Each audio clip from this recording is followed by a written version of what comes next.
करना चाहता है ईरान। ट्रंप बोले तेहरान को लहरा देना चाहिए आत्मसमर्पण का सफ़ेद झंडा, और आत्मसमर्पण का सफ़ेद झंडा लहराने के बाद वो वही चाहेगा जो वेनेजुएला के साथ उसने किया है। बहुत कुछ चल रहा है इस समय जियो पॉलिटिक्स में, आइए जानते हैं क्या है पूरा मामला और अमेरिका इस तरह फोर्सफुली क्यों डील बनाने के लिए या डील करने के लिए उत्साहित हो रहा है ईरान के साथ, आइए जानते हैं। देखो, अमेरिकी राष्ट्र अपनी रणनीति को प्रभावी बताते हुए कहा कि अमेरिकी घेराबंदी बेहद मजबूत है, इसे कोई चुनौती नहीं दे सकता। ये लाजमी है कि जीडीपी विश्व में सबसे ज्यादा अमेरिका के पास ही है। अमेरिकी राष्ट्रपति ट्रंप ने ईरान के साथ बढ़ते तनाव स्टेट ऑफ हार्मुज की नाकेबंदी के बीच बड़ा दावा किया है कि ईरान अब समझौते की दिशा में आगे बढ़ना चाहता है।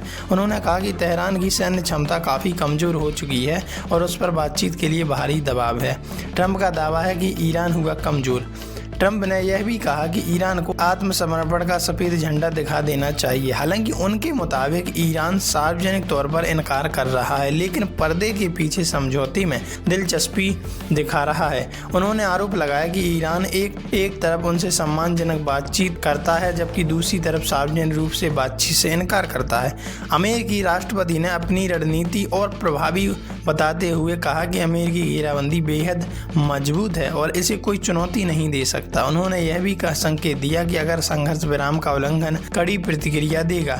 ईरान की नई धमकी। दूसरी ओर इस्लामिक रेवोल्यूशनरी गार्ड कॉर्प्स की सेना ने हार्मुज जलडमरू मध्य से गुजरने वाले जहाजों को चेतावनी दी है कि वे केवल उन्हीं मार्गों का इस्तेमाल करें जिन्हें ईरान ने मंजूरी दी है। ईरान का कहना है कि तय कॉरिडोर के अलावा किसी भी रास्ते का इस्तेमाल असुरक्षित माना जाएगा और उस पर निर्णायक कार्रवाई की जा सकती है। हार्मुज में यूएस करेगा मदद। एक दिन पहले यानी सोमवार को राष्ट्रपति डोनाल्ड ट्रंप ने घोषणा की कि अमेरिकी नौसेना स्टेट ऑफ हार्मुज में फंसे हुए अन्य देशों के जहाज़ों को सुरक्षित बाहर निकालने में मदद करेगी। उन्होंने बताया कि यह अभियान प्रोजेक्ट फ्रीडम के तहत सोमवार को शुरू किया जाएगा। ट्रंप ने social media platform truth social पर कहा कि इस मिशन का उद्देश्य उन विदेशी वाणिज्यिक जहाज़ों की सहायता करना है जो मौजूदा क्षेत्रीय संघर्ष से सीधे तौर पर जुड़े नहीं हैं, लेकिन उसके कारण फंस गए हैं। उन्होंने यह भी बताया कि कई जहाज़ों पर भोजन, पेयजल और अन्य जरूरी सामान की कमी हो रही है, जिससे मानवीय स्थिति भी गंभीर बनती जा रही है।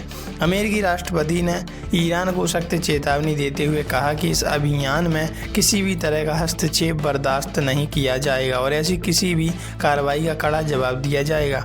वहीं यूनाइटेड स्टेट्स सेंट्रल कमांड साइटकॉम ने अपने बयान में कहा कि राष्ट्रपति के निर्देश पर शुरू किया गया है।